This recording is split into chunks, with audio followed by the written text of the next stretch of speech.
पिछले 1.5 महीने से हर जगह सवाल उठ रहा था कि आखिर मुख्य चुनाव आयुक्त कहाँ है और वो प्रेस कॉन्फ्रेंस क्यों नहीं कर रहे। रविवार 17 अगस्त को आखिरकार पूरा चुनाव आयोग मीडिया के सामने आया। आयोग ने लंबी चौड़ी बातें की, प्रक्रियाओं के बारे में विस्तार से समझाया, लेकिन बड़ा सवाल यह है कि जब यही सब बताना था तो 1.5 महीने तक प्रेस कॉन्फ्रेंस क्यों रोकी गई। नमस्कार, आदाब, आप देख रहे हैं द हिंदी टॉप और मैं हूं आपके साथ सामिया खान। 24 जून को बिहार में एसआईआर की घोषणा कर दी गई थी और वो भी सिर्फ एक प्रेस नोट से। तब प्रेस कॉन्फ्रेंस क्यों नहीं हुई? तब सवालों का जवाब क्यों नहीं दिया गया? इस पर आयोग के पास कोई ठोस बात नहीं थी। मुख्य चुनाव आयुक्त ज्ञानेश कुमार ने प्रेस कॉन्फ्रेंस में कहा कि अगर राहुल गांधी 3 हफ्ते के अंदर हलफनामा देकर माफी नहीं मांगते तो उनके आरोप निराधार माने जाएंगे। भाई, ये कैसा तर्क है? मतलब किसी आरोप की भी एक्सपायरी डेट होती है क्या? पहले जितने नेताओं ने आरोप लगाए थे सबको निराधार मान लिया जाएगा?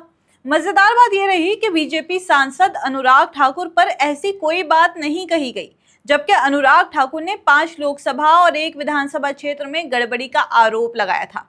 उनसे हलफनामा क्यों नहीं मांगा गया? राहुल गांधी से तो शपथ पत्र की मांग हुई, मगर अनुराग ठाकुर से क्यों नहीं? इसका कोई जवाब आयोग के पास नहीं था।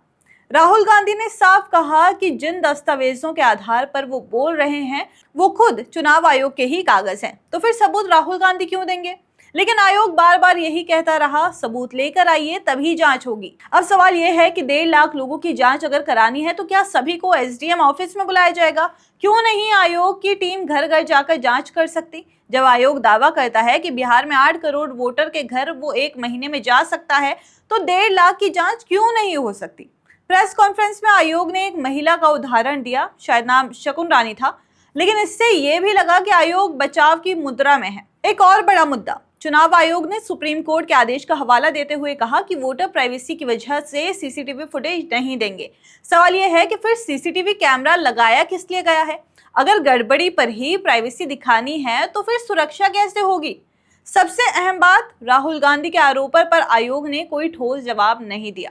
महाराष्ट्र में 5 महीने के भीतर 1 करोड़ नए मतदाता कैसे जुड़ गए? इस सवाल का भी कोई संतोषजनक जवाब नहीं मिला। प्रेस कॉन्फ्रेंस सुनकर लगा कि आयोग वोटर लिस्ट की गलतियों को पकड़ने की जिम्मेदारी राजनीतिक दलों के एजेंटों पर डाल रहे हैं, लेकिन ये काम तो आयोग के बीएलओ और ईआरओ को करना चाहिए। अगर बीएलओ या ईआरओ ने गलती पकड़ी तो उनके खिलाफ एक्शन लिया गया या नहीं, ये भी आयोग ने नहीं बताया। मुख्य चुनाव आयुक्त ने कहा कि अगर समय रहते गड़बड़ियों की सूचना नहीं दी जाती और सुप्रीम कोर्ट नहीं जाते तो वो वोट चोरी जैसे शब्द का इस्तेमाल करना संविधान का अपमान है। मगर असली सवाल यह है कि जब गड़बड़ी पकड़ी जाती है तो कार्रवाई किसकी जिम्मेदारी है? दल के कार्यकर्ताओं की या फिर खुद चुनाव आयोग की?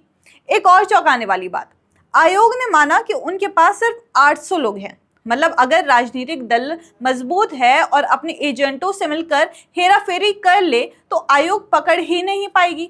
सोचिए, जिस आयोग को देश भर का प्रशासनिक ढांचा मिलता है वही खुद कह रहा है कि उनके पास स्टाफ कम है। प्रेस कॉन्फ्रेंस में यह भी बताया गया कि लाखों वोटरों के घर का नंबर कंप्यूटर सिस्टम में 0 लिखा गया। सवाल ये उठा कि जिनका मकान नंबर 0 है उन्हें पोलिंग बूथ पर कैसे वेरीफाई किया जाता है? क्या आयोग ये कह रहा है कि ये लोग लैंप पोस्ट के नीचे रहते हैं? खैर, करीब 1.5 घंटे चली इस प्रेस कॉन्फ्रेंस के बाद ये साफ हो गया कि आयोग के पास असल सवालों का जवाब नहीं है। वोटर लिस्ट में गड़बड़ियों को दूर करने की ठोस योजना आयोग ने नहीं बताई। अब लग तो यही रहा है कि चुनाव आयोग अब जवाब देने की स्थिति में नहीं है। वो बार बार अपने 800 लोगों का हवाला दे रहा है और नियम पढ़कर सुना रहा है, लेकिन असली मुद्दा यही है कि वोटर लिस्ट में गड़बड़ियों को रोकने और सुधारने के लिए उसके पास कोई ठोस समाधान नहीं है। आपकी इस पे क्या राय है? हमें कमेंट्स करके जरूर बताइए और ऐसी ही और वीडियोस के लिए आप हमारे चैनल द हिंदी टॉप को सब्सक्राइब कर लें। इसके अलावा आप हमें एक्स, फेसबुक और इंस्टाग्राम पर भी फॉलो कर सकते हैं।